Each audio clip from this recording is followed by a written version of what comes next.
मुझ पर एक एहसान करोगी क्या तुम? कल्पना करो कि पहली बार तुम कैंपिंग पर गए थे। शायद तुम अपने माता पिता के साथ गए थे, शायद ये तुम्हारे स्कूल के साथियों के साथ क्लास फील्ड ट्रिप पर हुआ हो। फिर भी कल्पना करो या याद करो कि दिन खत्म होने पर कैसा महसूस हुआ था। सूरज ढल चुका है, लेकिन बाहर अभी भी थोड़ी रोशनी है। मान लीजिए कि आप लेटे हुए हैं और थोड़ा आराम करने की कोशिश कर रहे हैं। ऊपर देखते समय आपको सबसे पहले क्या याद है? अगर आप मेरी तरह हैं, तो शायद ये आपके सामने टिमटिमाते हुए बहुत सारे तारे होंगे।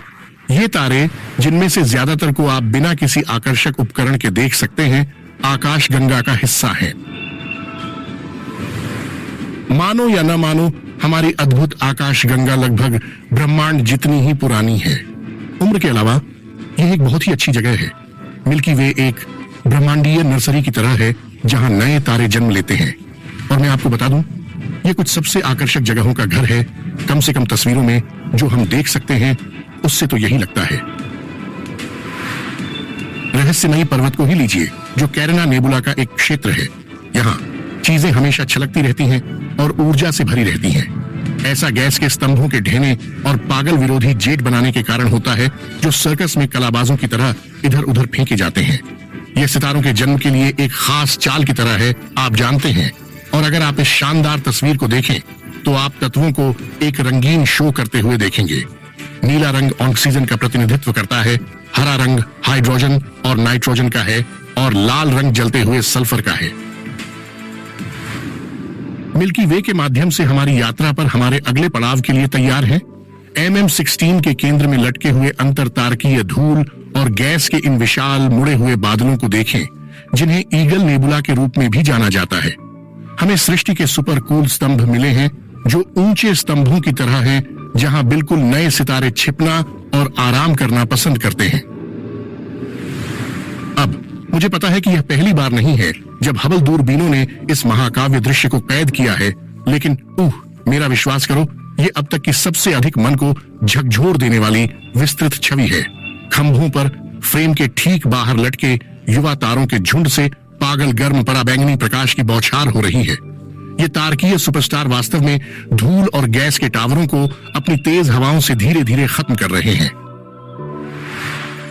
संख्याओं के लिए भी खुद को तैयार रखें। सृष्टि के ये स्तंभ लगभग 4 से 5 प्रकाश वर्ष तक फैले हुए हैं। हाँ, यह सुनने में बड़ा लगता है, लेकिन चीजों की बड़ी योजना में वे बड़े ईगल नेबुला के प्यारे छोटे भाई बहनों की तरह हैं, जो 70 गुणा 50 प्रकाश वर्ष तक फैला हुआ है। नेबुला को सबसे पहले 1745 में एक शानदार स्विस खगोल शास्त्री ने देखा था, और यह हमारे साधारण निवास से लगभग 7000 प्रकाश वर्ष दूर है। यहाँ एक विचित्र बात है।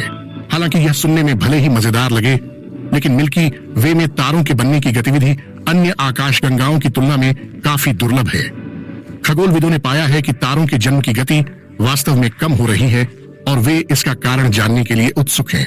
लेकिन इससे पहले कि हम इस अजीबोगरीब घटना में गोता लगाएं, आइए देखें कि सबसे पहले तारे कैसे अस्तित्व में आते हैं।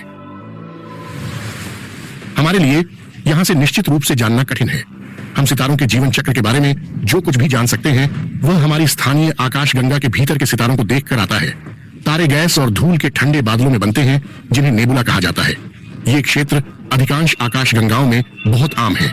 इन नेबुला का तापमान कम होता है, जो हाइड्रोजन गैस के एक साथ चिपके रहने के लिए महत्वपूर्ण है। जैसे जैसे गुच्छे में और गैस जमा होती जाती है, वह गति पैदा करता है, जिससे ऊर्जा पैदा होती है। जब पहले से बने गुच्छे से और गैस टकराती है, तो वह सारी ऊर्जा ऊष्मा में बदल जाती है। यह तब तक चलता रहता है जब तक तापमान काफी बढ़ नहीं जाता, जिससे एक तारे का जन्म होता है।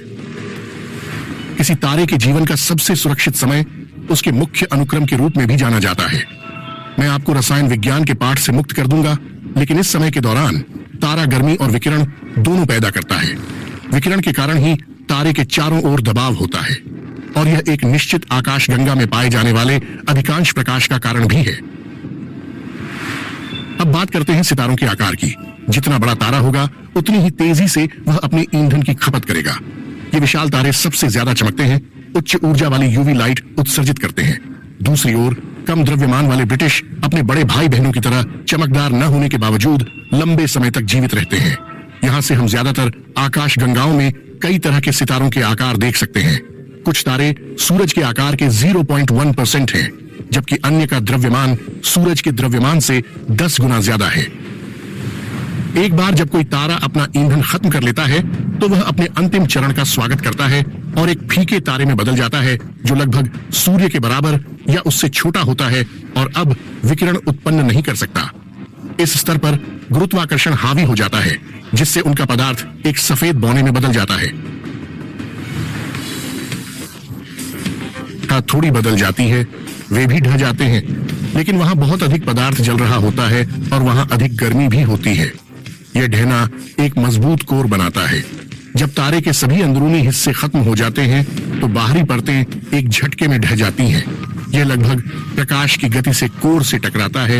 यह एक प्रभावशाली विस्फोटक घटना है जिसे सुपरनोवा कहा जाता है। उड़ा हुआ पदार्थ भविष्य के तारों का आधार बन जाता है। यह अपने पीछे एक ब्लैक होल भी छोड़ जाता है। अब जबकि हम सितारों के जीवन के बारे में थोड़ा जान गए हैं, तो आइए प्रत्येक पीढ़ी को देखने का प्रयास करें। यदि आप चाहते हैं कि सितारे लगातार एक ही दर पर न उभरें, वर्तमान में ब्रह्मांड अपने सितारा निर्माण के गौरवशाली दिनों की तुलना में केवल 9वें हिस्से के बराबर सितारों का निर्माण कर रहा है, जो लगभग 10 अरब साल पहले हुआ था। एक अध्ययन ने हमें सितारों के निर्माण के इतिहास पर एक झलक दी। इसे लिखने में 2 वैज्ञानिकों ने आकाश गंगाओं के बारे में बहुत सारा डेटा इकट्ठा करने के लिए मिलकर काम किया। उन्होंने इन आकाश गंगाओं को इस आधार पर वर्गीकृत किया कि वे कितनी दूर थीं। ऐसा करके वे यह पता लगा सकते थे कि ब्रह्मांड के जीवन काल में आकाश गंगाओं की चमक कैसे बदली है। चूंकि तारे आकाश गंगा का अधिकांश प्रकाश देते हैं, इसलिए वे उस चमक का उपयोग यह पता लगाने के लिए कर सकते थे कि कितने तारे बन रहे थे। कुछ शानदार गणित का उपयोग करके उनके निष्कर्षों ने पुष्टि की कि जब ब्रह्मांड युवा था तब तारों का निर्माण बहुत कम था, लेकिन जैसे जैसे आकाश गंगाओं में गैस इकट्ठा होने लगी, वैसे वैसे तारों का निर्माण आसमान छूने लगा और लगभग 10 से 11 अरब तक पहुंच गया। कई वर्ष पहले जब यह अपने चरम पर था, उसके बाद तारों का निर्माण बहुत तेजी से हुआ। आज के अवलोकनीय ब्रह्मांड में इसमें बहुत गिरावट आई है। इसका मतलब है कि आज हम जो तारे देखते हैं, उनमें से लगभग 50% बिग बैंग के बाद के पहले 5 अरब वर्षों में पैदा हुए थे। उनमें से केवल 1/4 पिछले 6 अरब वर्षों में बने हैं। तो इस ब्रह्मांडीय बदलाव का कारण क्या है? खैर, वैज्ञानिकों को लगता है कि यह सब उस ठंडी गैस के कारण है जिसकी जरूरत तारों को उनके जन्म के समय होती है। जब आकाश गंगाएं बनती हैं तो गैस अंदर केंद्रित हो जाती है, जिससे तारों का निर्माण होता है। लेकिन फिर तारों के सो जाने के कारण गैस जल्दी खत्म हो जाती है। जब सुपरनोवा सक्रिय होते हैं तो वे भविष्य में तारों के निर्माण के लिए बहुत जरूरी गैस को नष्ट कर देते हैं। यह तो बताने की जरूरत ही नहीं है कि इससे उस गैस का रसायन भी बदल जाता है। यह महत्वपूर्ण जानकारी उस तारे के पतन का प्रारंभिक बिंदु हो सकती है जिसे हम आज देख रहे हैं। वैज्ञानिकों को अभी भी यकीन नहीं है कि यह गैस बेकार क्यों हो जाती है। आकाशगंगाएं भी शुरू से ही काफी जटिल होती हैं। उनका संतुलन बनाए रखने में कई तरह की ताकतें शामिल होती हैं। उदाहरण के लिए, जब कोई सुपरनोवा धमाका करता है तो शॉक वेव्स कभी-कभी अशांति और गैस के समूह का कारण बन सकती है, जिससे नए सितारों का जन्म होता है। लेकिन अगर सुपरनोवा बहुत ज्यादा उग्र है तो यह उसी गैस को आकाशगंगा से बाहर भी उड़ा सकता है। चूंकि इस क्षेत्र में कोई गैस नहीं बची है, इसलिए नए तारे बनने की संभावना बहुत कम या नहीं के बराबर है। अब भविष्य में क्या होने वाला है? कुछ वैज्ञानिक ये सोचे बिना नहीं रह सकते कि अगर कोई नया तारा नहीं उभरेगा तो क्या होगा। ब्रह्मांड शायद केवल ब्लैक होल और लुप्त होते तारों से भरा होगा। सौर मंडल में रहना असंभव हो जाएगा, क्योंकि उनके तारे अपनी शक्ति खो देंगे और ये भूखे ब्लैक होल जो भी पदार्थ बचा होगा उसे खा जाएंगे। यह भले ही निराशाजनक लगे, लेकिन आपको यह स्वीकार करना होगा कि यह एक दिमाग को चकरा देने वाली अवधारणा है। सौभाग्य से हमें इसके निकट भविष्य में होने की चिंता करने की जरूरत नहीं है। ब्रह्मांड 13-7 अरब वर्ष पुराना है, लेकिन अंधकार युग के शुरू होने की उम्मीद, भविष्य में कहीं और होने की उम्मीद नहीं है। लेकिन यह तो तारों के निर्माण में गिरावट का सिर्फ एक संभावित परिणाम है। कौन जानता है कि ब्रह्मांड में और क्या-क्या अजीबोगरीब संभावनाएं हैं। आज के लिए बस इतना ही। तो अगर आपने अपनी जिज्ञासा शांत कर ली है तो वीडियो को लाइक करें और अपने दोस्तों के साथ शेयर करें। यदि आप और अधिक वीडियो चाहते हैं तो चैनल को सब्सक्राइब करें और खुश रहें।